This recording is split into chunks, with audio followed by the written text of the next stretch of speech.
The universe inside your head. What the Upanishads knew about consciousness before science could ask.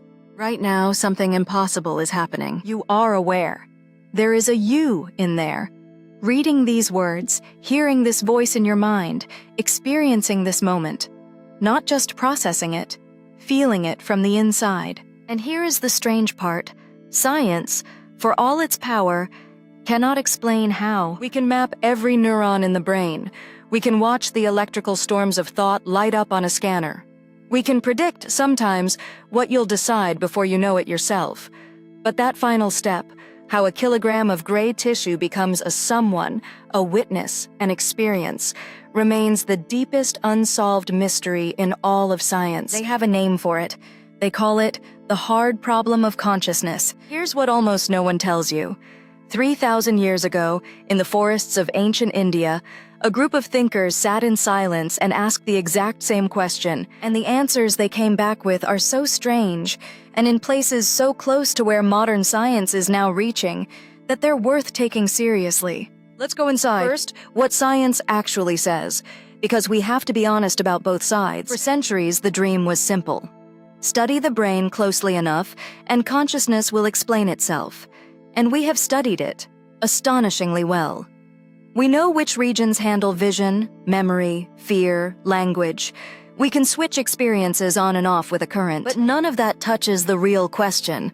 You can describe everything the brain does, every signal, every chemical, and still not explain why any of it is experienced. Why isn't all of this just happening in the dark, like a machine with no one home? That gap between the physical brain and the felt experience is what stops the best minds in science cold.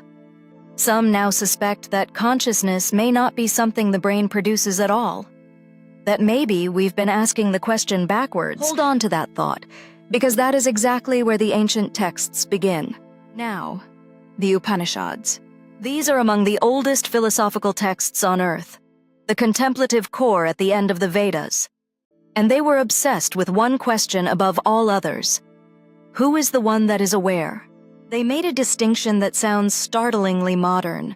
There is the mind, your thoughts, your memories, your senses, your changing moods.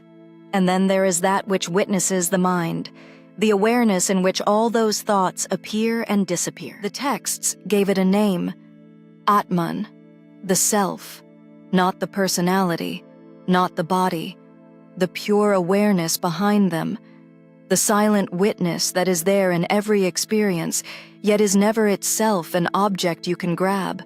And then they took one more step, the step that changes everything. They claimed this inner awareness, the Atman, is not separate from the awareness underlying the entire universe, which they called Brahman, that the consciousness looking out through your eyes and the deepest reality of the cosmos are, at the root, one and the same.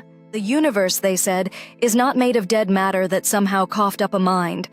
It's the other way around. Awareness comes first. Everything else appears within it. Now, pause. This is exactly where the honesty has to come in, because it would be so easy to say, see, the ancient sages solved consciousness, science is just catching up, the Upanishads were right all along. That would get clicks. It would also be false. The sages were not scientists. They ran no experiments. They could not test their claims, and awareness is the ground of all reality is not a finding. It's a profound philosophical position, one that brilliant people still argue over today.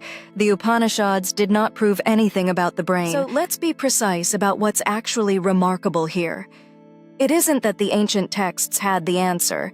It's that they were asking the same question and arriving at the same suspicion that the most cutting-edge thinkers in consciousness studies are circling back to now. Because there's a serious idea in modern philosophy of mind, debated by real scientists, that consciousness might be fundamental, not a byproduct of the brain, but a basic feature of reality, like space or time. And the closer you look at that idea, the more it rhymes with something written down, in the dark, 3,000 years ago. Two completely different methods. One looked outward, through instruments and experiments. The other looked inward, through stillness and attention. Different tools, different worlds. And yet, pointed at the same impossible question. They keep arriving at the same unsettling place. That maybe the mind isn't a small thing the universe happens to contain. Maybe it's the other way around. So, were the Upanishads right? The honest answer is the one that should give you chills. We don't know. Science hasn't solved this. The sages couldn't prove it. The hard problem is still open, still unsolved, still sitting at the center of human knowledge like a locked door. But every so often, the people with the microscopes and the people who simply sat and watched their own minds, separated by thousands of years, turn out to be staring at the very same mystery. And here's the part you can't escape. That mystery isn't out there in a text or a laboratory. It's behind your eyes, right now. The one thing in the universe you are absolutely certain exists, your own awareness, is the one thing no one has ever been able to explain. The ancient texts had a quiet suggestion about that. Maybe you've been looking for the universe in the wrong direction.